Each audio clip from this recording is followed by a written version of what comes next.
जब भी हम लिखते हैं तो पेन जब पकड़ते हैं तो index finger and thumb touch होता है. This is the yoga mudra. हाँ, this is ध्यान मुद्रा, योगा मुद्रा. So whenever you catch a pen and index finger and thumb touches like this way, 90% of the brain cells get activated. चेहरे से सिर्फ पहचान होती है, परख नहीं होती. अच्छा. हैंडराइटिंग से परख और देख परख. हमको बचपन से यही बोला गया कि आपका सिग्नेचर कैसा होना चाहिए, ऐसा होना चाहिए कि लोग तुम्हारा सिग्नेचर रीड ना कर सके, यही बोलते हैं. सबसे गलत इंफॉर्मेशन हमको बचपन में दी गई. पैदा हुआ हर बच्चा जीनियस है क्योंकि इतने बिलियन न्यूरॉन्स लेकर आता है, इतना 52 GB कैपेसिटी वाला न्यूरॉन. लेकिन सब लोग क्यों नहीं सक्सेसफुल हो पाते या जीनियस नहीं बन पाते हैं? उसका रीजन है people those who don't produce results will produce reasons. क्या बात है. तो किसी को भी अपॉइंट करने के पहले वो गुजराती लिख रहा हो, मराठी लिख रहा हो, उर्दू लिख रहा हो, ओरिसा लिख रहा हो, चलेगा. उसकी हैंडराइटिंग ले लो 2 पेज, उसको माई सेल्फ लिखने को बोलो, दे देना, मैं बता दूंगा भाई कौन है, इसको रखो मत. आपने एक बात बोला था कि किसी में सुसाइडल टेंडेंसी है, किसी का क्रिमिनल माइंडसेट, ये भी पता चल जाता है इसमें. So how is that possible?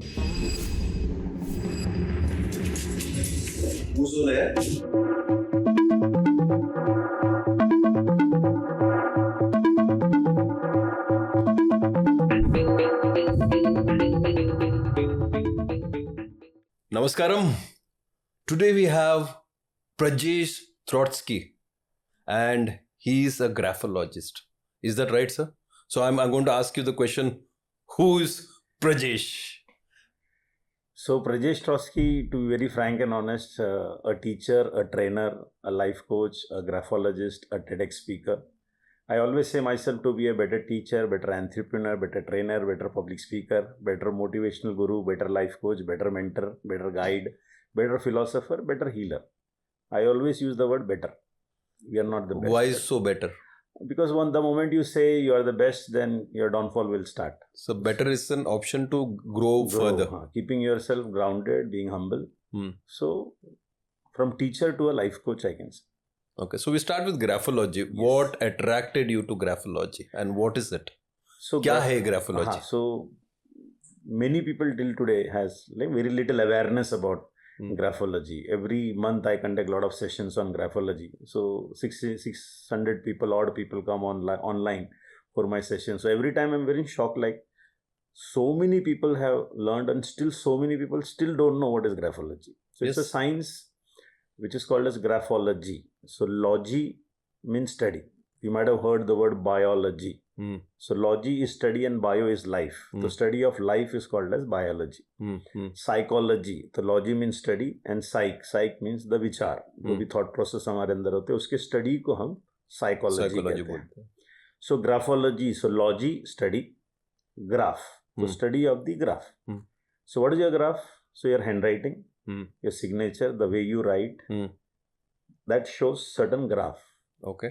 So study of that graph is called as what? Graphology. Okay. So the graph can go up, the graph can go down, the graph can be wavy, the graph can be small, it can go to 90 degrees, acute angles, obtuse angles. You can see those shapes and the graphs going on into the handwriting.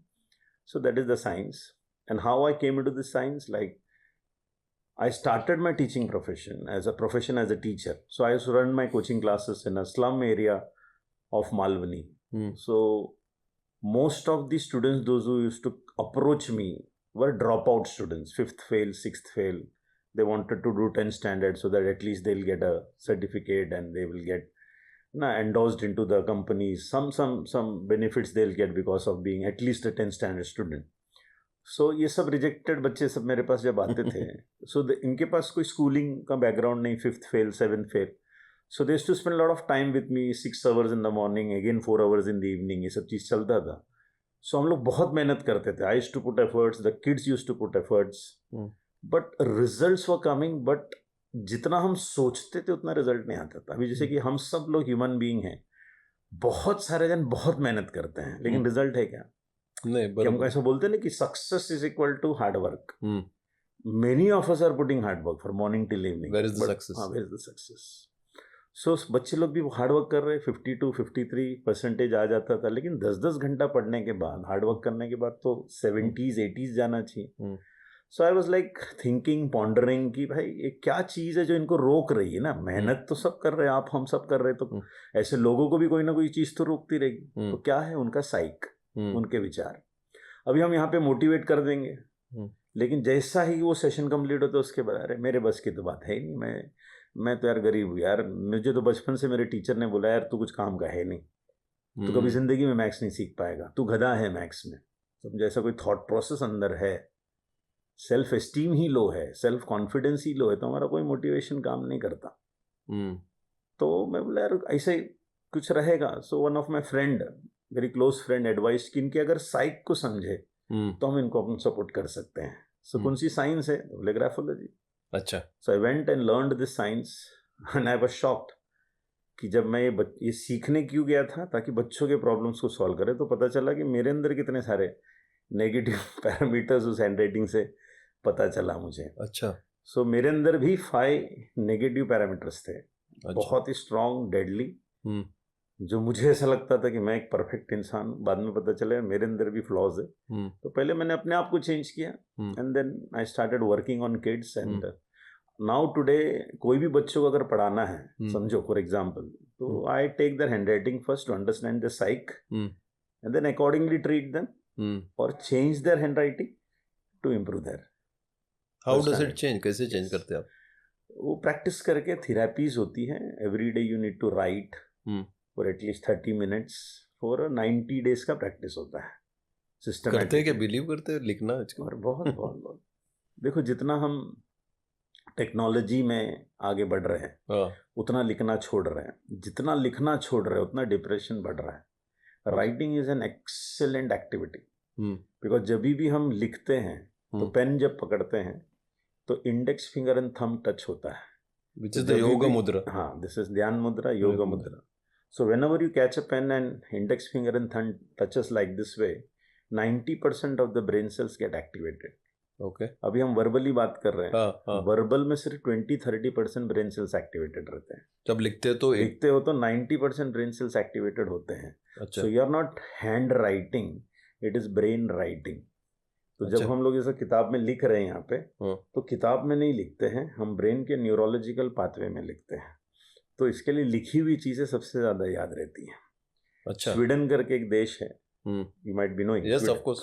Sweden has again reintroduced dictation of notes.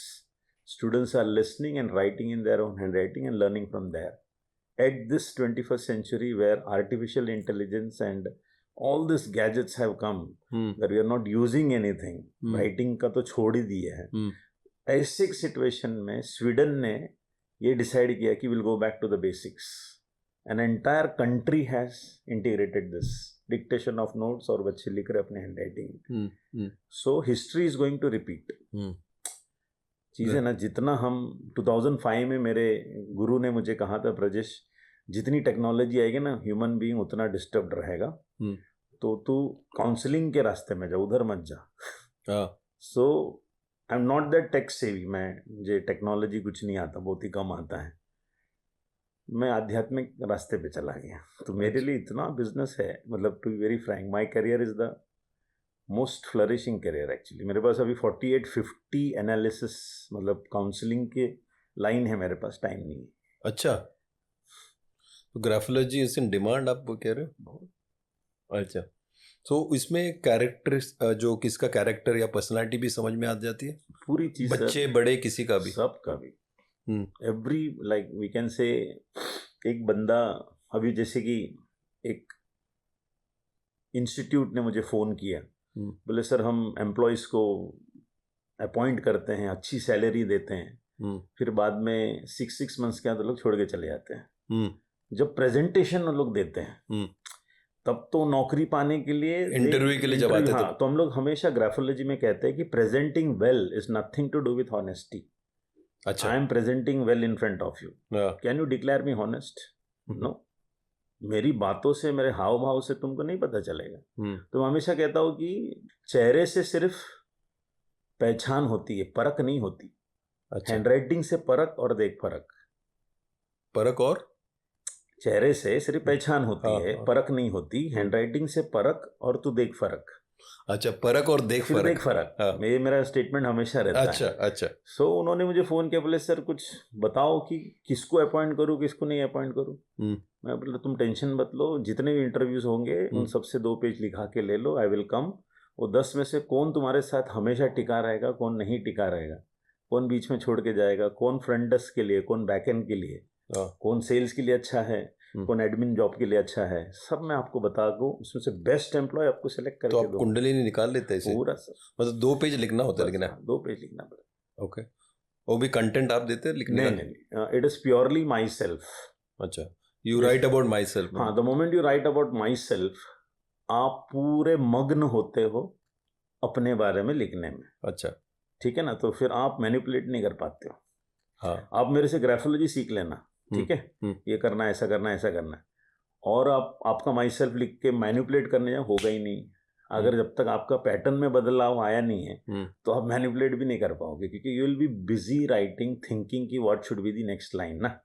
I studied in Holy Angel school, now I am doing this, है ना, ऐसा ऐसा। तो आप इतने मग्न बड़ा होते हो। चढ़ा के भी हाँ, और लिखेगा वो तो सबकॉन्शियस है, तो सबकॉन्शियस में फिर वो पैटर्न्स अपने आप आ जाते हैं। बट एक बात बताइए सर, इसमें आप लिख रहे हो खुद के बारे में, जो आपके लिए भेजना है, किसी को सीवी भेजना है आपको, तो आप लिखोगे तो बड़ा चढ़ा के लिखेंगे वो फिर भी? देखो, see what you write, we don't see how you write. So which they don't understand what they're looking at. अभी आप ये भी ऐसा लिखो, अभी फॉर एग्जांपल हमेशा मस्ती मजाक में बोलता हूँ, अगर आप ऐसा लिखोगे आई लव माई वाइफ, अच्छा। वो पैटर्न से पता चल जाएगा कि सच में करता है या नहीं करता है। क्योंकि सी, समझो आई लव माई वाइफ उसने लिखा और कल का झगड़ा उसको याद आ गया, बट ऑब्वियस अगर समझो दोनों का मिसअंडरस्टैंडिंग है तो वहां पे एक वाइब्रेशन होता है, वहां पे एक हल्के से मूवमेंट होता है, उससे पता चल जाता है। अच्छा। जबकि उसने लिखा है कि आई लव माई वाइफ, लिखा तो है लेकिन वो झूठ लिखा है सच लिखा है मालूम पड़ जाता है, बिकॉज वो पैटर्न से मालूम इतना डिटेलिंग है इसमें, इतना डिटेलिंग है। और ये बेसिकली हैंडराइटिंग से आप स्ट्रेंथ वीकनेसेस भी पता चल जाता है, हाउ किसी का हैंडराइटिंग क्या मूवमेंट है, यू अंडरस्टैंड दैट। स्ट्रेंथ है, वीकनेस, हम लोग वीकनेस बोलने की जगह पे हम कहते हैं एरियाज ऑफ इम्प्रूवमेंट। अच्छा, मतलब चांसेस है इसमें इम्प्रूव होने का? हाँ, 100%, क्योंकि पैटर्न चेंज होगा तो सब चीज चेंज होगा। Pattern is the most important thing. आप जिस तरीके से लिखते हो, there is a pattern, there is a graph. वो ग्राफ को अगर तुमने चेंज कर दिया प्रैक्टिस करके तो फिर अंदर का सब चीज चेंज हो जाता है। तो अब when I understand this word of a graph is a value system, like आप पता चलता है कि ये मेरा ग्राफ है, हार्ट का ग्राफ है सब। तो you are understanding the graph of a person through the handwriting, and you can improve on the strength also. Yes. That is called as therapy. We give therapy, handwriting therapy. And how long does the therapy take? See, basically जो भी flaws है, समझो 4 to 5 flaws are there, तो हम लोग उसको एक flaw के ऊपर काम करने के लिए 21 days ऐसा करते करते प्रीडोमिनेंटली एक 90 दिन तक। देखो, हम कहते हैं ना कि एक हैबिट को चेंज करने 21 डेज से, फिर वो हैबिट को अपने अंदर कैरेक्टर में लाने के लिए लगभग 90 दिन लगते हैं ना उसको। You have to practice it for the 90 days. तो 90 डेज का प्रीडोमिनेंट थेरेपी हम लोग करवाते हैं। एवरी डे एटलीस्ट 30-40 मिनट्स उसको लिखना है। लिखने का टाइमिंग भी होता है, अर्ली मॉर्निंग उठकर लिखो या लेट इवनिंग करो, तो टाइम शेड्यूल्स हम लोग देते हैं। ब्लैंक पेज पे लिखना होता है, you have to write on a blank page, not ruled pages. Ruled pages में रिजल्ट्स नहीं आते। So on blank pages therapies. तो the discipline of writing also has to be there to improve. वो जैसा लिखने बोलते, लिखने में ही कुछ पैटर्न जब चेंज होना स्टार्ट होता है, ऑटोमेटिक हैंडराइटिंग भी चेंजेस होना चालू होता है। ऐसे है। आपने एक बात बोला था कि किसी में सुसाइडल टेंडेंसी है, किसी का क्रिमिनल माइंडसेट, ये भी पता चल जाता है इसमें। So how is that possible? See again, अभी समझो क्रिमिनल मेंटालिटी पकड़ते हैं। अभी समझो हमने घर के आजू बाजू में डॉग बार्क करता है या आवाज करता है ना, जोर से भौंक रहा है, तो एक नॉर्मल इंसान ऐसा पत्थर उठा के उसको मारेगा नहीं, उसके साइड में मारेगा ताकि उसको हर्ट ना हो, उसको हर्ट ना हो, लेकिन उसको भगाना है। मैं तो ऐसे ही करता हूँ, उसको नहीं मारूंगा या फिर करूंगा या ऐसा करूंगा ताकि उसको हर्ट ना हो और वो चला जाए। और एक क्रिमिनल एक सामने वाले इंसान को मार देता है। मतलब आप सोचो, कोल्ड ब्लडेड मर्डर वगैरह से आप ऐसे ऐसे केसेस है जिसमें 27 टाइम्स वो सामने वाले ने वार किया है, देखा रहेगा सुना रहेगा। तो ऐसा कैसा माइंडसेट हो जाता है ना, तो ये सब माइंडसेट है।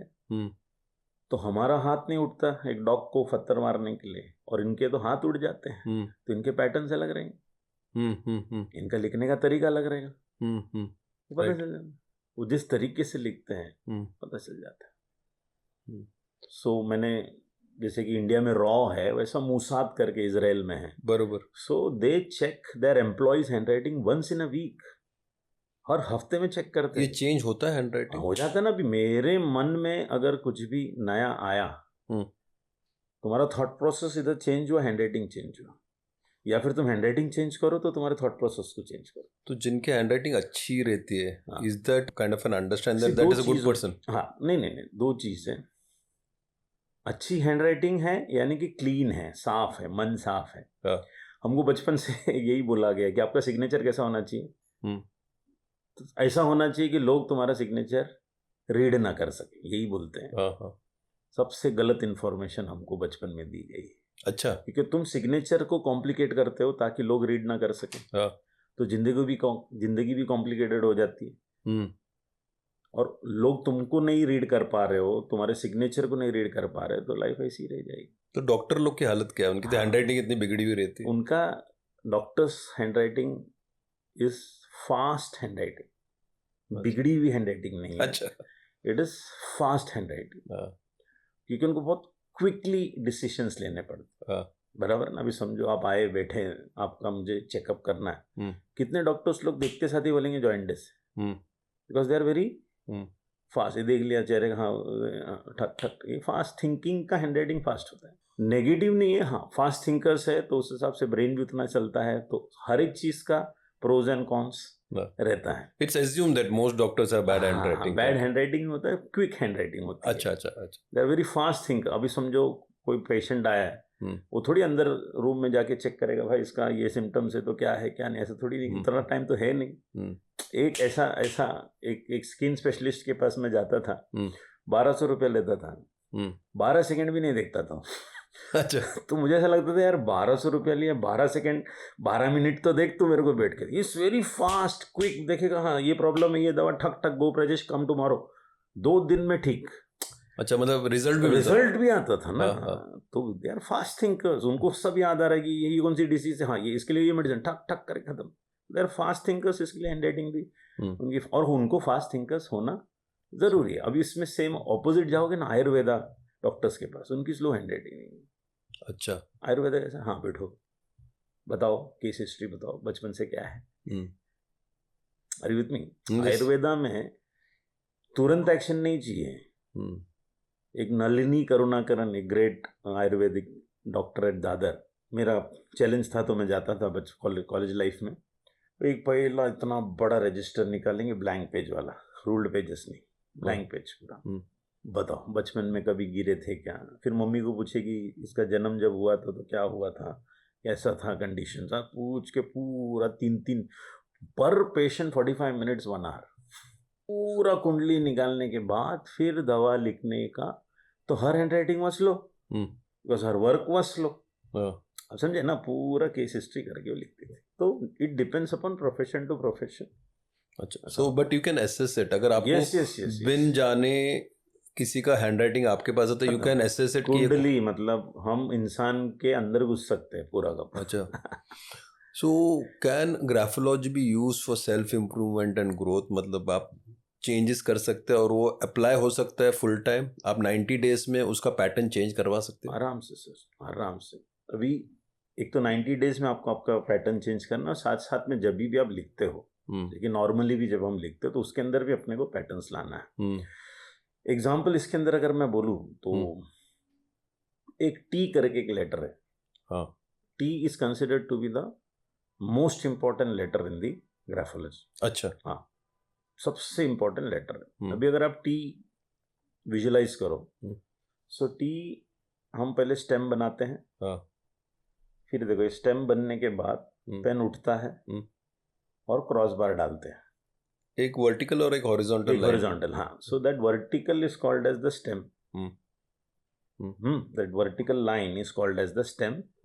We lift the pen and we put the horizontal line, this is called as the crossbar. बराबर। तो this T का जो stem है is you. Okay. That is considered as the person who is standing. Okay. Who is a human being. Okay.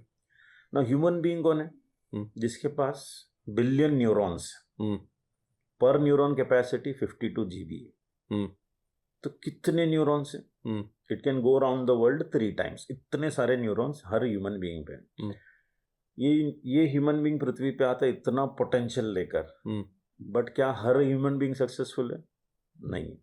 इसके लिए Albert Einstein हमेशा एक statement बोलते थे कि every born child is genius but only 2% become genius. पैदा हुआ हर बच्चा जीनियस है क्योंकि इतने बिलियन न्यूरॉन्स लेकर आता है, इतना 52 GB कैपेसिटी वाला न्यूरॉन। लेकिन सब लोग क्यों नहीं सक्सेसफुल हो पाते या जीनियस नहीं बन पाते हैं? उसका रीजन है कि ये जो मैं हूँ इतना पोटेंशियल वाला, मेरे अपब्रिंगिंग के टाइम पे -9 months to 14 years अनजाने में parents, teachers, students, friends, relatives, जो ना सोसाइटी उसको दबाती है। तो कुछ काम का नहीं है, तो जिन 4-5 गलतियां कर देते तो उसको सुना डालते हैं। मैथ्स में अगर 1-2 गलती हो गई तो तेरे को जिंदगी में कभी मैथ्स नहीं आएगा करने के लिए। तो इसका जो पोटेंशियल है इतना भरा हुआ, उसको ड्रॉप कर। इसके लिए क्रॉस बार जो होता है ना, ऐसा नीचे गिरता है।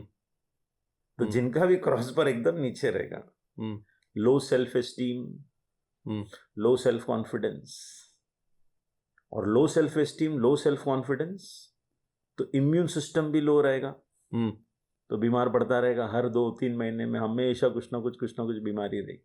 अब यही क्रॉस बार बीच में आया है, तो average self esteem, average confidence and average human being. So 2010 में जब मैंने साइंस लर्न किया था तो मेरा क्रॉस बार बीच में गिरता था। तो 2010 में I was an average human being. Coaching classes चलाता था, 2-3 ब्रांचेस थे, एवरेज, कोई नहीं मुझे जानता था। फिर मैंने क्रॉस बार उठाकर ऊपर डालना स्टार्ट कर दिया, तब से ही प्रैक्टिस करके अभी कोचिंग क्लास ओनर्स एसोसिएशन का प्रेसिडेंट था। अच्छा। तो आप सोचो, from an ordinary coaching class owner leading the coaching class community of 3,000-2,500 coaching class owners, ordinary teacher to a TEDx speaker. ये तो जर्नी है ना। ये पोटेंशियल मेरे अंदर था। 15 साल पहले अपने आप को क्या समझता था? अरे मैं थोड़ी कुछ कर, अपन एवरेज लोग ये रहे, बराबर है ना। लेकिन ग्राफोलॉजी सीखा, पेन उठा के क्रॉस बार ऊपर डालना स्टार्ट किया, ब्रेन के पैन इधर देखो। अभी ऐसा टी बनाने के बाद the moment you lift the pen from here and lift it and go up, so you'll go up in life. The pen goes anti-gravity. Okay. So to go anti-gravity, you need to put efforts. तो pen जब उठकर ऊपर जाएगा, एकदम ऊपर, pen किधर जा रहा है फिलहाल? नीचे। कौन जाएगा ऊपर? इधर ही डालते हैं। सो लो सेल्फ एस्टीम वाले लोग क्रॉस बार नीचे डालते हैं। अगर तुमने प्रैक्टिस करके ऐसा पेन उठाकर ऊपर जाना चालू कर दिया, ये ऐसा आया, pen has to go up like this way, तो ब्रेन में पैटर्न्स ऐसे ऊपर जाना स्टार्ट होंगे और आपका पैटर्न चेंज हो जाएगा। इसमें एक पॉइंट आता है मुझे, अगर आप लाइक मैं पहले ऊपर का लिखता हूँ तो नीचे का बाद में horizontal, like so some people would write the vertical line first and does irrespective whatever it is, okay, that doesn't matter। कुछ लोग ऊपर से आएंगे, कुछ लोग नीचे से ऊपर जाएंगे, कैसा भी जाओ क्रॉस बार ऊपर रहना चाहिए। अच्छा, this is just applying it to the letter T also is also understood as a part of graphology, yes, where you kind of, so not only T, there are various other alphabets, but T plays a very important role, क्योंकि everything in life is what? self esteem। आपका self esteem high है, self confidence high है, तो सब कुछ high है। लेकिन self esteem ही लो है, आप कितना भी मोटिवेट करो किसी को भी, है ना। बड़े बड़े ट्रेनिंग प्रोग्राम्स में सब लोग जाते हैं, तभी का मोटिवेशन रहता है, 2 दिन का बाहर निकले 2 दिन का रहता है, अपने लिए थोड़ी यार, अपना थोड़ी, अपने बस की बात बोल बच्चा नहीं करके नहीं। अब क्योंकि देखो, ये उस रूम में 4 घंटे के लिए उसके प्रेजेंस में चार्ज था, और जैसे ही वहां से निकला, उसके सर्कल में चला गया, वो जैसा था वैसे ही रह जाता है, क्योंकि पैटर्न तो वही है ना।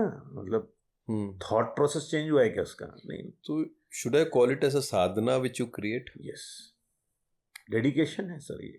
So you need a sadhana to do this and keep improving handwriting, yes, and all that. So does it help in goal setting and time management when you do that? How does graphology help in that? See, graphology itself shows who is a procrastinator, Acha, who is an ahead of reality person, graphology में सब पता चल जाता है। इसके लिए हम लोग अपॉइंट करते टाइम, जैसे कि अभी टी है, टी का ही है, और एक आई है, आई का डॉट, देयर इज एन आई ना, स्मॉल लेटर आई, आई और जे में हम लोग एक डॉट डालते हैं, मैड हैव सीन, मतलब विजुलाइज कर सकते। अभी आई का डॉट पीछे गिरा तो प्रोकास्टिनेटर कब भी जिंदगी में टाइम कंप्लीट नहीं करेगा। आज का काम कल, कल का काम परसों, इतनी भी जल्दी क्या है जब जीना है परसों, डिले करेगा, प्रोकास्टिनेट करता है, बिकॉज उसका डॉट जो है पीछे गिर रहा है। और जिसका डॉट आगे गिरता है वो अहेड ऑफ रियलिटी, जैसे कि डॉक्टर्स होते हैं, बहुत फास्ट थिंकर्स होते हैं, जिनके डॉट्स आगे गिरते हैं, इतना फास्ट उनका दिमाग चलता है कि लोग स्लो चीज़ों को नहीं देख सकते, तो एंग्शियस रहते हैं, अरे जल्दी। ओटीटी पिक्चर भगा भगा के जो लोग देखते हैं उनका क्रॉसबार आगे गिरता है। अच्छा। 8 घंटे का 8 एपिसोड 4 घंटे में देख लेते, क्योंकि वो लोग रुक नहीं सकते, बीच में गाना आएगा भगा देंगे, बीच में कोई बोरिंग सिंगर, उनको नहीं, धड़ाधड़ धड़ाधड़ धड़ा, जल्दी जल्दी जल्दी जल्दी। अभी समझो कोई भी जिसका भी डॉट आगे है, इधर कोई बैठा है जिसका डॉट आगे है, बोलेगा सर कितना स्लो, मतलब आई के ऊपर का डॉट थोड़ा आगे, हाँ, it's not just about it, just about. तो ये आगे वाले बहुत आगे रहते हैं और जजमेंट भी बहुत फास्ट कर लेंगे। अच्छा। जैसे कि समझो आपने मुझे फोन किया, मैं देखो अभी मैं बिजी हूँ, सेशन में हूँ, 1 घंटे के बाद फिर फोन किया, फिर बिजी हूँ, 3 घंटे बाद फोन किया, फिर बिजी हूँ, तो आप सीधा कंक्लूड करेंगे, हाँ प्रजेश सर अभी बहुत ये हो गए, पहले जब जरूरत था तो बराबर मेरा फोन उठाते थे, फैक्ट्स को भूल जाते हैं और सीधा कंक्लूड कर देते हैं कंक्लूजन पे, because they are very fast ना। फैक्ट क्या था, I was busy in podcast from 3 hours, my phone was with my assistant, so I could not leave the phone, this was the simple fact. वो उधर बैठ के अच्छा अच्छा ये साउथ इंडियंस ऐसे ही होते हैं, खुद की जब जरूरत होती है तो बराबर फोन उठाते, आप जो मेरी जरूरत है तो कंक्लूड कर दिया उधर बैठ के। ये फास्ट थिंकर का प्रॉब्लम। और जिनके डॉट पीछे गिरते उस प्रोकास्टिनेटर रहते हैं, तो इसका मतलब अभी आपको समझ में डॉट किधर गिरना चाहिए, डॉट एग्जैक्टली अबाउ जो गिरता है वो अवेयरनेस में रहता है, उसका प्रेजेंस ऑफ माइंड इतना स्ट्रांग रहता है। जिसके भी डॉट्स अगर बराबर स्टेम पे गिरे, there awareness is so powerful, इधर बैठेंगे ना, उधर कुछ चीज कोई भी आएगा ना उसकी आहट आएगी। गैस पे कुछ रखा है तुमको समझ में आएगा, पानी का नल ऐसा टपक रहा है पानी, अरे देखो जरा नल का पानी जरा देखो, चेक करो कुछ है, that is called age awareness. ऐसा नो, here brings a point, English का आई है, इंग्लिश का टी है, रीजनल लैंग्वेज में क्या होता है, हिंदी लिखना है, मराठी लिखना है, रीजनल लैंग्वेज में उतना रिसर्च हुआ नहीं। अच्छा। हमारा इंडिया का यही प्रॉब्लम है ना, सब उधर जाता है वेस्ट में, फिर वहां से बनकर घूम फिर के वापस इधर ही आता है। सो हम तो इंग्लिश ग्राफोलॉजी सीखते हैं, फिर भी 60% जो इंग्लिश में है हम लोग रीजनल लैंग्वेजेस में, जैसे कि सिग्नेचर अप्लाई कर सकते हैं। 60-70% हम उसका भी समझो, हैंड राइटिंग कुछ लोग सीधा लिखते हैं, कुछ लोग ऐसा राइट के तरफ इटैलिक हो जाता है, हाँ, कुछ लोग लेफ्ट के तरफ टिल्ट करते। तो whether it is Hindi, Marathi, English, pattern है। जो पैटर्न जब चीजें आती तो कौन सी भी लैंग्वेज, बट वो 100% नहीं होता बोलते आप, when it comes to assessing it, क्योंकि अल्फाबेट आ गया तो फिर नहीं ना, because there is no T there. Alphabets का असेसमेंट नहीं होगा, लेकिन बहुत सारे जैसे पैटर्न्स है, जैसे कि मार्जिन्स होती है, साइज ऑफ हैंड राइटिंग हो जाता है, ये सब चीजें हमारा साइज ऑफ हैंड राइटिंग से पूछना था कि does it also affect your personality, like some people write really big, हाँ, some write very tiny. I just ask you one question, मतलब पॉडकास्ट आप कर रहे हो लेकिन मैं आपको सवाल, प्लीज पूछिए। एक छोटा हैंड राइटिंग और एक बड़ा हैंड राइटिंग, ठीक है, you tell me which person would be introvert? I think somebody who's got a smaller handwriting would be introvert. That's a common thinking, yes. हाँ, तो हो गया ना सर, आप ग्राफोलॉजिस्ट बन गए। कहने का मतलब people those who write small, they are introvert. अच्छा। Purposely because they love to remain within themselves. इसके लिए उनके हैंडराइटिंग सिकुड़ जाती है और अपने अंदर तक रहने का उनका capacity. People try to those who write big, तो उनका बॉडी लैंग्वेज भी ऐसा रहेगा। They are more open. तो लोग एक्सट्रोवर्ट रहते हैं। So there would be leaders, taskmasters, big handwriting, small handwriting, minute detail work. So when it comes to बीच वाला handwriting, जो तो अभी बीच वाला कैसा आएगा, जिसको हम लोग मीडियम साइज कहते हैं, आइडियल साइज कहते हैं, तो ये फ्लेक्सिबल हो जाते हैं। इनको लीडरशिप में डालो लीडरशिप, इनको माइन्यूट डिटेल वर्क में डालो, दोनों चीज। अच्छा। तो बीच वाले साइज क्या हो गए, फ्लेक्सिबल, अडेप्टेबल। तो जिंदगी में लोग कहीं पर भी अडेप्ट करेंगे, कहीं पर भी अडेप्ट करेंगे। तो उनके लिए बीच के जो साइज वाले हैंडराइटिंग होते हैं, उनके लिए work is important, what type of work is not important. Leadership I will do, चलो जाओ ऑडिट करो, आई विल डू, बिकॉज उनको काम से मतलब है। तो सो मीडियम साइज वाले आइडियल बन जाते हैं फिर। ऐसा है। ग्राफोलॉजी से थोड़ा और जंप करते, where you are into other areas of training, teaching, coaching, what role does mindset play in achieving goals? Graphology भी इसमें आप बीच में लेके आए, but what is the kind of mindset you should have to achieve goals? देखो simple है, I am also into NLP, neuro linguistic programming, और ग्राफोलॉजी सब सेम ही है। ग्राफोलॉजी हम लोग लिख कर करते हैं, एनएलपी हम लोग बोल कर करते हैं। एनएलपी इज थॉट्स ना, neuro linguistic programming, neuro neurons, linguistic language, और एक प्रोग्रामिंग हो गया आपका, जो आप माइंडसेट के बारे में बात कर रहे हैं। तो मैं 3 लाइन कहूंगा, मुझे बताइए इसमें सबसे पावरफुल माइंडसेट कौन सी है? मतलब वापस से मैं आपका इंटरव्यू ले रहा हूँ, प्लीज। फर्स्ट लाइन है नथिंग कैन बी डन, ठीक है? हिंदी में हम लोग बोल सर कुछ नहीं होगा, कुछ नहीं हो सकता, कुछ नहीं हो सकता सर। दूसरा है समथिंग मस्ट बी डन, कुछ मस्ट बी डन, हाँ, समथिंग मस्ट बी, कुछ तो होना चाहिए, कुछ तो होना चाहिए। मैं नहीं करूंगा, कुछ तो होना चाहिए, लेकिन they are better than the first one. और तीसरा वाला बोलता है I am going to do something. अब इसमें सबसे पावरफुल स्टेटमेंट लास्ट वाला, I am going to do something. तो ये स्टेटमेंट है, ये लैंग्वेज है आपका, सो माइंडसेट आ जाता है। अच्छा, सिंपल है ना, आप क्या लैंग्वेज बोलते हो। अभी तो मेरे को हैंडराइटिंग की जरूरत नहीं है, मैं 15 मिनट किसी के साथ बैठता हूँ, वो क्या लैंग्वेज बोलता है उससे मालूम पड़ जाता है ये इसके साथ अपन काम करना चाहिए कि नहीं करके, बिकॉज स्टेटमेंट से मालूम पड़ता है प्रोग्रामिंग जो तुम्हारे अंदर चल रही है। अरे सर फिर भी क्या है ना सर, क्या करे सर, क्या ऐसा। मैं बोला देख भाई, मेरा तो एक ही फॉर्मूला लाइफ में, स्टॉप ब्लेमिंग, हाँ, look into the mirror and engineer solutions. 3 steps है लाइफ में। तो उसको मैं बता रहा हूँ कि स्टॉप ब्लेमिंग, ठीक है, हो गई गलती, हो गया ये लफड़ा, ये प्रॉब्लम हो गया, लेट अस स्टॉप ब्लेमिंग, ठीक है? फिर भी ब्लेम कर रहा है बेटे सर, तो फिर उसके बातचीत से ही मालूम पड़ जाता है कि आगे नहीं जाएगा, आगे नहीं जाएगा, इसके साथ रह के मतलब भी नहीं है। तो स्टॉप ब्लेमिंग, वो सुन लेता, हाँ ये तैयार हो गया, चलो बेटा look into the mirror, what is my percentage of mistake in this, मतलब मेरा कितना हिस्सा था ये गलती में, मेरा भी था ना, मेरे वजह से भी तो हुआ, हो गया, चलो ठीक है, लेट अस, चलो बेटा सोल्यूशन ढूंढते हैं। There are 2 type of mindset, मैं सब ट्रेनिंग प्रोग्राम्स में बोलता हूँ, एक है प्रॉब्लम ओरिएंटेड माइंडसेट और एक है solution oriented mindset. Problem oriented mindset क्या करता है, सुबह से लेकर शाम में प्रॉब्लम है, प्रॉब्लम है, प्रॉब्लम है, मोदी ने ये किया, वो किया, traffic jam. I know people, problem oriented mindset बहुत सारे हमारे, हाँ, सुबह से लेकर शाम तक सिर्फ रोना धोना, उनके हैंडराइटिंग्स भी ना ऐसे नीचे जाएंगे, उनके ब्लैंक पेज पे हैंडराइटिंग लेना, सब लाइंस नीचे जाएंगी, क्योंकि सुबह से लेकर शाम तक रोते रहते, कंप्लेन कंप्लेन कंप्लेन कंप्लेन। मेरे गुरु हमेशा कहते हैं, people those who don't produce results will produce reasons. क्या बात है, वो सिर्फ बोलता रहे ऐसा हो ऐसा। तो मेरी टीम भी जब रहती थी तो सब, हाँ ठीक है बताओ बेटा क्या हो गया, पेरेंट ने ऐसा कर दिया, कोचिंग क्लास ये पेरेंट ने हो गया, बच्चे ने ऐसा किया, हो गया, चलो सोल्यूशन, अपनी क्या गलती है बताओ इसके अंदर।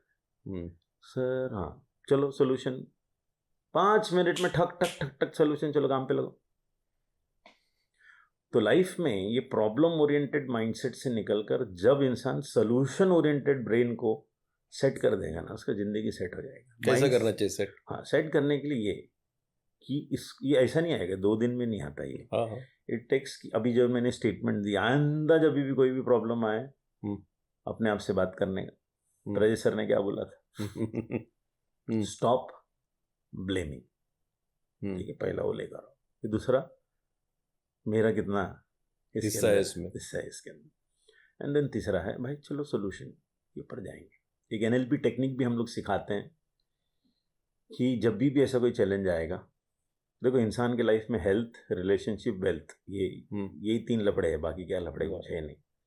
तो जब भी लाइफ में ऐसा एक चैलेंज आए, मैं उसको प्रॉब्लम बोलता हूँ। पहली बात तो आज के बाद से हम सबको अपने डिक्शनरी से, अपने वोकैबुलरी से प्रॉब्लम वर्ड को हटा देना चाहिए।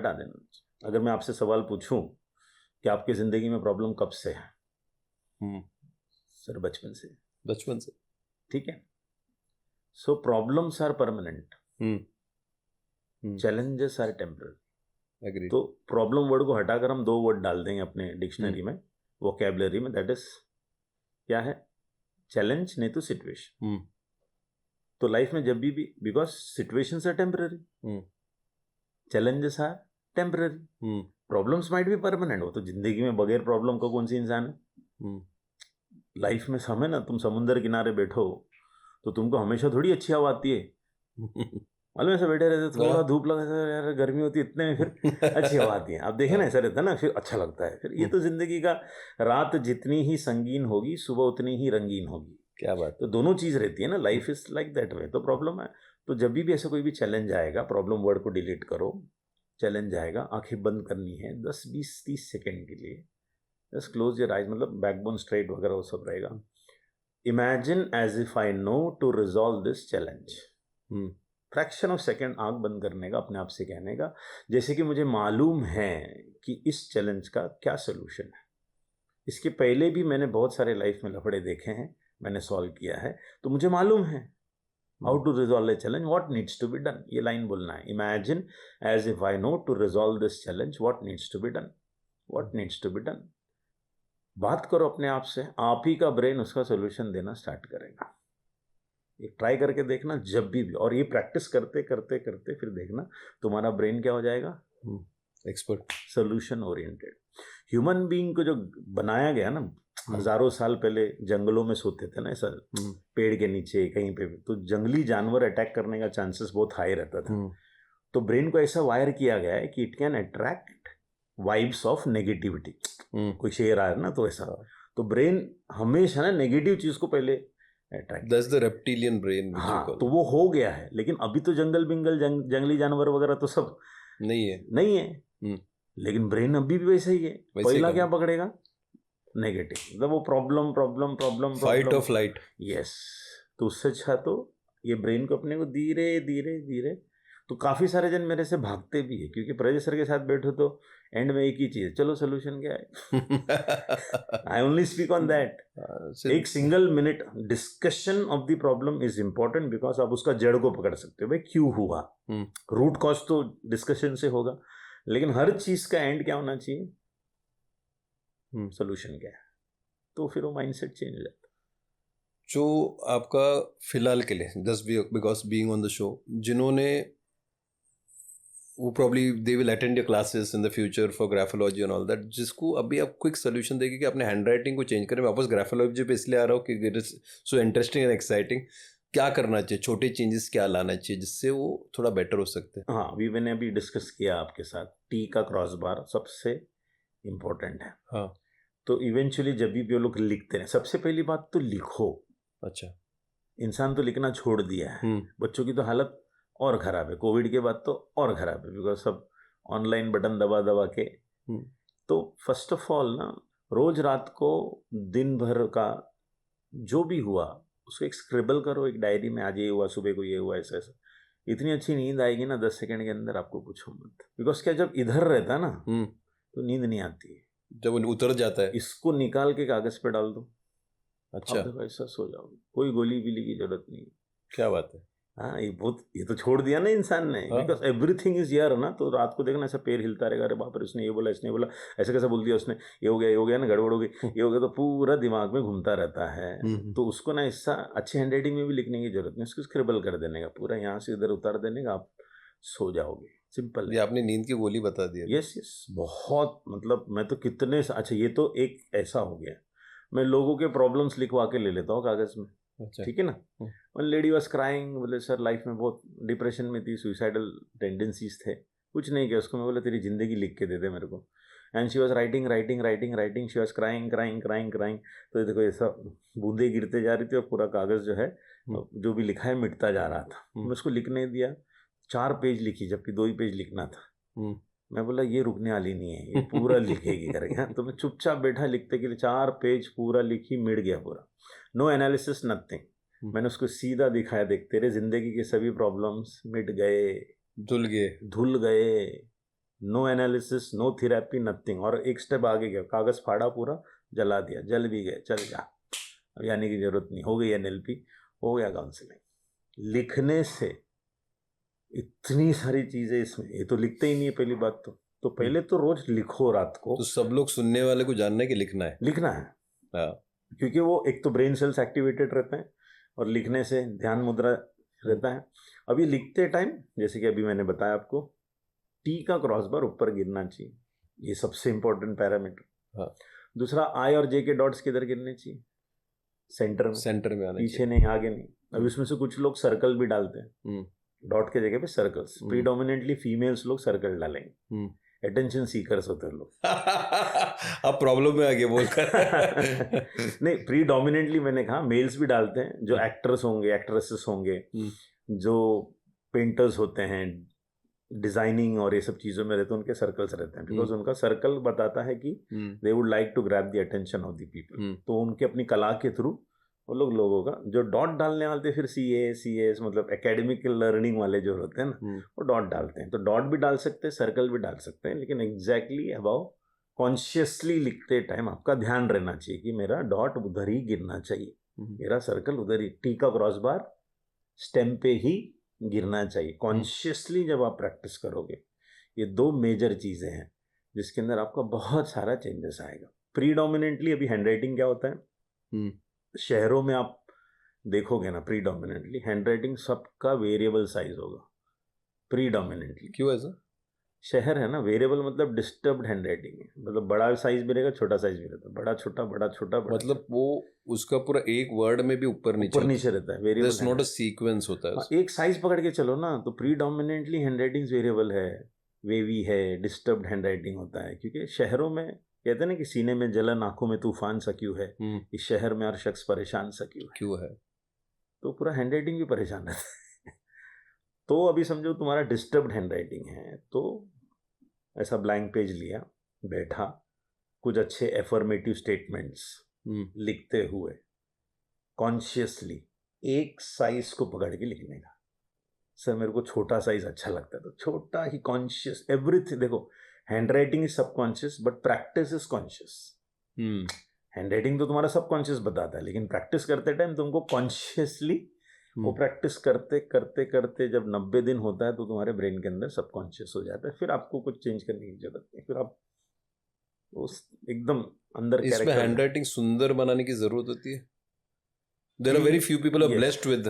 हाँ, अभी देखो, अभी महाराष्ट्र का कुछ हैंडराइटिंग कंपटीशन हुआ था, मैं आर्टिकल पढ़ रहा था, उसमें एक लड़की की हैंडराइटिंग को बेस्ट प्राइज मिला। वो हैंडराइटिंग भी लोग ने पोस्ट किए थे, सो दिखने में अच्छा था, साइंटिफिकली बहुत गड़बड़ थे उसके। अच्छा। तो दिखने में अच्छा रहना इज अच्छा, मतलब good handwriting, visible handwriting, legible handwriting is a simple life which is good, but उसमें साइंटिफिकली बहुत सारे गड़बड़ थे। अच्छा, हाँ, तो अच्छा दिखने के साथ साथ साइंटिफिकली भी राइट होना उसका, मैंने से साइंटिफिकली उसका मतलब पर्सनालिटी में कुछ हाँ कमियां थी, जैसे कि हम अपर जोन कहते हैं। अपर जोन इज इंटेलेक्ट। हैंडराइटिंग में एच का जो स्टेम होता है वो अपर जोन का होता है। अभी स्टेम ही एच का छोटा लिखा है, एच और एन में फर्क ही नहीं पता चल रहा है। एच और एन में पता ही नहीं चल रहा है कि एच लिखा है कि एन लिखा है। N is a small one, H has a stem. तो अगर एच की स्टेम ही कम है, यानी कि इंटेलेक्ट को इस्तेमाल ही नहीं कर रहे हैं, इमोशनल बंदा है ये। तो ऐसा अच्छा दिखना इज गुड, बट उसके साथ साथ साइंटिफिकली भी राइट होना। वो तो कई सारे हैंडराइटिंग इम्प्रूवमेंट कोर्सेज चलते हैं ना, जो फीमेल्स लोग बच्चों की हैंडराइटिंग सुधारते हैं। मेरे तो कम से कम 30% जो मुझसे ग्राफोलॉजी सीखते हैं, वो सब फिर मैं उनको सिखाता, भाई अच्छी हैंडराइटिंग के साथ साथ ये भी तो क्रॉस बार ऊपर गिर नहीं रहा है, पॉइंटर्स होने चाहिए। हाँ, क्रॉस बार ऊपर नहीं गिर रहा है, स्टेम्स बराबर नहीं है, सब ऐसे हैं। ये तो स्कूल में इम्प्लीमेंट क्यों नहीं करते सब चीजें? Because that's where they can correct, probably it is more. तो जैसे कि मेरा एक सपना है कि every teacher must be a graphologist, ये मेरा ड्रीम है। 2010 में मैं सीखा, क्यों सीखा, ये average below average drop out बच्चों को सुधार सकूं। सिंपल है। कितने बच्चों को सुधारा मैंने, सोचो। एक टीचर जब ये साइंस अगर सीख ले वे, तो कितने, कौन सी बच्चा सेंसिटिव है मुझे मालूम पड़ता है, कौन सी बच्चा डिप्रेशन में है मालूम पड़ता है, कोई सुसाइडल टेंडेंसी है मालूम पड़ जाता है, कौन लो सेल्फ एस्टीम लेके चल रहा है, लो IQ लेके चल रहा है, सब मालूम पड़ता है। वी कैन अंडरस्टैंड ना। मैम, गॉड्स ग्रेस, अगर ऊपर वाले का साथ रहा, मेरा 10 तारीख को कोटा में एक मीटिंग है, कोटा के सभी क्लास ओनर्स, तो उधर काफ़ी सारा बिगेस्ट क्लास है ना, हब है, तो वहाँ पे जा रहा हूँ मैं बात करने के लिए कि अगर इन बच्चों की हैंडराइटिंग हमको पहले मिल जाए तो मैं बता सकता हूँ ना कि कौन सुसाइड करेगा कौन नहीं करेगा, तो हम बचा तो सकते हैं बिफोर हैंड, हम बचा सकते हैं कितने सारे बच्चों, और उनको सिर्फ बचा, इम्प्रूव भी तो करवा सकते हैं ना, क्योंकि टेंडेंसी को चेंज करना रहता है। सर मेरा एक सजेशन है इसमें कि आप बच्चों को तो नहीं, बट ये आई थिंक समवेयर एक लॉ या कोई एक प्रोग्राम बनना चाहिए जहाँ पर आप टीचर्स को ग्राफोलॉजी होना चाहिए. दे शुड बी हाँ, learning, compulsory they should be compulsory, yes, where yes. You can probably it because आप टीचर रह चुके हैं, आप हाँ, तो मैं टीचिंग जानता करते हूँ ना. तो ये कहीं ना कहीं there should be Yes, yes, something yes, which yes, should yes. Come across जहाँ पे you train the teacher to teach the child later So, on. मैं तो हमेशा मतलब सपना है मेरा किसी दिन हमारे ऑनरेबल प्राइम मिनिस्टर से मिलने का मौका मिला तो मैं तो बोलूँगा सर बीएड के जितने भी कोर्सेस है उसके अंदर ये 60-70 घंटे का डाल दो ग्राफोलॉजी वहाँ पे. सर पीएमओ को लिख लो आप सर, 10 बार लिखो तो एक आंसर तो आएगा. हाँ, मतलब वही है. तो कहने अभी मैं एक फॉर्चुनेटली कपिला खंडवाल करके एक सेंटा क्रूज में एक बीएड कॉलेज, अच्छा, वहां पर मुझे बुलाए थे पॉक्सो के पर सेशन लेने के लिए, protection of children against sexual offence. Okay, थोड़ा बहुत मुझे मालूम है, इसके लिए मैं उधर सेशन लेने गया.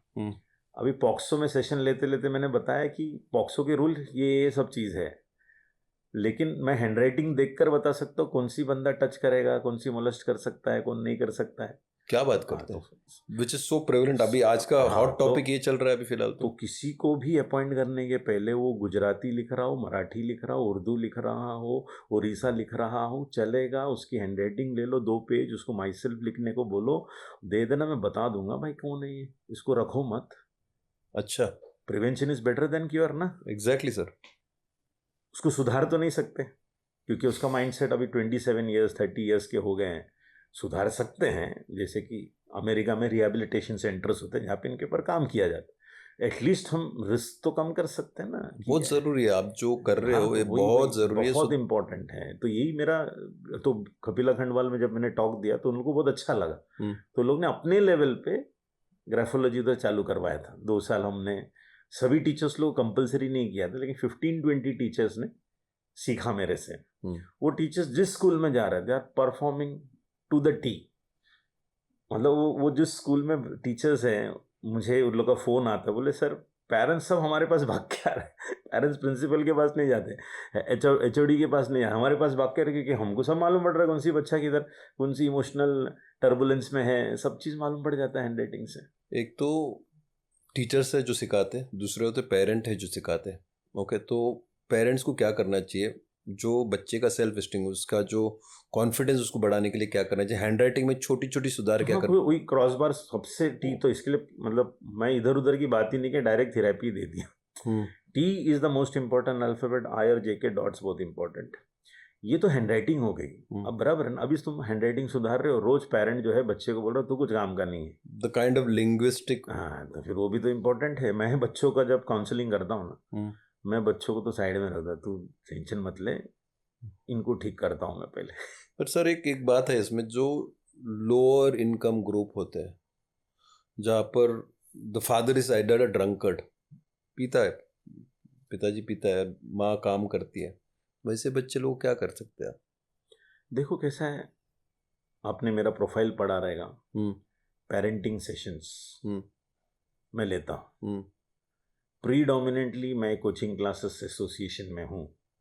सो स्लम से लेके टावर तक के जो भी बच्चे जाते हैं, सब जगह पे मैं पेरेंटिंग, मैं हर क्लास ओनर को बोलता हूँ कि parenting session is very important. Awareness इतने अच्छे अच्छे, मतलब देखो क्या है ना, कोई गलत नहीं है, समझो. जैसे कि ना अभी ये ड्रंकर हुआ या जो भी फैमिलीज आते ऐसे रहते हैं, तो हम उनको डायरेक्टली ब्लेम नहीं कर सकते ना, सब अपब्रिंगिंग का खेल होता है. मैं ऐसे ऐसे स्लम पॉकेट्स में जाके पेरेंटिंग के सेशंस लिए, जहाँ पर पेरेंट्स को बताने के बाद क्या सही है क्या गलत है, कितने सारे पेरेंट्स लोग ने अपने बच्चों की तरफ देखने का नज़रिया बदल दिया है. क्या बात है. हाँ, मैं मतलब एक जगह पे हम लोग ने सीरीज ऑफ पेरेंटिंग सेशंस रखा था और बोला था कि हम लोग सर्टिफिकेट देंगे आपको. तो पहला महीना मैंने उनको कुछ सिखाया, फिर सेकेंड महीना वापस रिवाइज करवाया, थर्ड महीने तक इतने फीडबैक्स. इसमें एक मैं हमेशा पेरेंट्स को कहता हूँ कि सर हम लोग बच्चों को क्या बोले, कैसा समझाए, तो मैं बोले एक ही स्टेटमेंट बच्चे को बोलने का, भियू नकोस मी तुझा पाठीशी आहे, घबरा मत मैं तेरे साथ हूँ. मैं तो मस्ती मजाक में ही बोलता हूँ सर, लेकिन वो सुनता ही नहीं है. तो ले काम करने का, वॉशरूम में जाने का, 4 गाली देने का उसको देख के वॉशरूम में. किसको गाली देने? ऐसे ही उस बच्चे को, क्योंकि बियू में तुझा पार्टी है बोलने के लिए पेरेंट्स को ना हिम्मत नहीं हो पाती. मेरा बच्चा तो सुनता नहीं, ऐसा कैसे बोल दूं उसको बियू नकोस में तुझा पार्टी है, अलग से आगे गाली देने का, उसको बाहर आके एक ही चीज बोलने का, बियू नकोस तुझा पार्टी. तेरे पास एक ही स्टेटमेंट है बोलने के लिए. तो मैं ये सिखाया पेरेंट्स लोग को। तीसरे सेशन में एक पेरेंट ने माइक लिया और बोला कि सर मेरी बेटी मेरे पास आई और बोली की मम्मी मेरा कल एग्जाम है, मुझे कुछ समझ में नहीं आ रहा है, मला कळत नाही काय करूँ।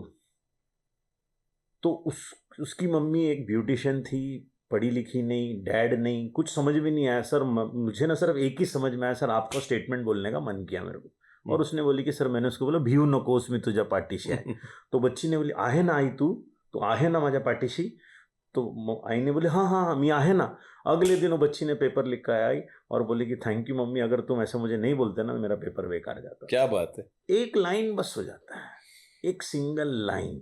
वैसे कितने सारे पेरेंट्स को देखो, हम बोलते हैं पेरेंट्स ऐसे ऐसे, तुमको समझाओगे तो समझेगा ना, आप समझेंगे नहीं। लोगों को मालूम ही नहीं है क्या है जिंदगी कैसा। देखो ये जो पेरेंट्स है 20वीं शताब्दी के, उनका अपब्रिंगिंग 20वीं, और हमारे जो बच्चे कौन सी 21वीं शताब्दी के। वो किशोर कुमार को सुनते थे, हमारे बच्चे कुणाल गांजा वालों को सुनते। तो फर्क है यार।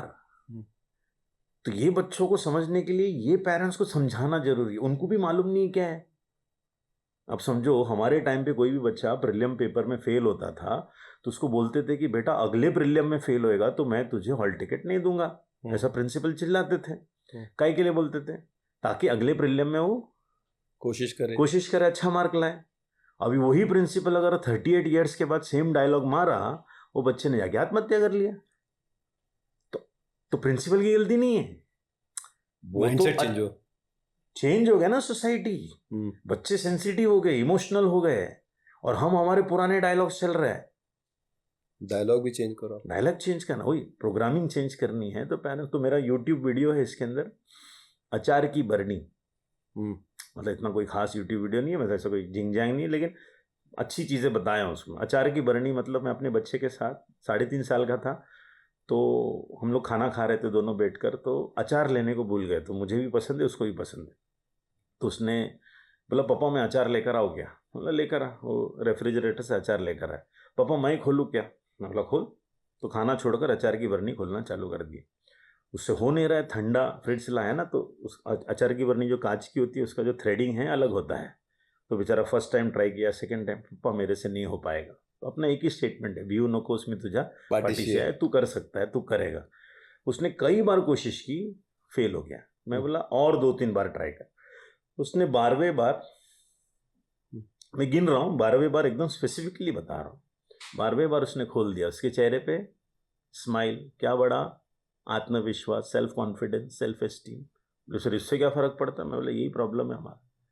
दूसरा कोई भी पेरेंट रहता था ना, एक अचार की बरनी खोलने नहीं आता, नालायक, एक ढक्कन नहीं खोल सकता है, ढक्कन है तू, बचपन से तू ढक्कन है, इससे ही करते रहे तू। तो बच्चा बोलता है यार मैं अचार के ढक्कन नहीं खोल सकता, जिंदगी के ढक्कन कहाँ से खोलूंगा मैं? क्या पॉइंट है, समझे कि नहीं? अच्छा, वो पेरेंट को मालूम नहीं है कि ऐसा नहीं बोलना है। वो ऐसा क्यों बोलता है पेरेंट? क्योंकि उसके बचपन में उसके माँ बाप ने ऐसे ही बोला था ना। अब अपनी बारी रिटर्न देने की। अमिताभ की पिक्चर हम लोग देखते थे ना, बचपन में उसके साथ तकलीफ हुई, उसके घर को बर्बाद किया, तो अपने को बड़े होके तो रिटर्न देना ना सोसाइटी को। तो हम तो देंगे वापस। अब मैं टीचर्स लोग को सबसे ज्यादा अच्छा क्या लगता है बताओ, चेक कर लेना। उनको ना 0 देने को बहुत अच्छा लगता है, मजा आता है, बहुत मजा आता है। मैं बोला क्यों मजा आता है? हम लोग को बचपन में बहुत मिला था ना, सब return. Great sir, I have need to have one more session with you, because मैं इसे आधा नहीं छोड़ रहा, बिकॉज इतने सारे पॉइंटर्स, इतने सारे नॉलेज आपने बांटा है, ये बात बनती है। तो we'll put details of Prajesh sir on the bottom of when we put this episode out. Please watch and enjoy the show with Prajesh sir, and make sure that you watch this, like, share and subscribe. Thank you so much. Thank you so much.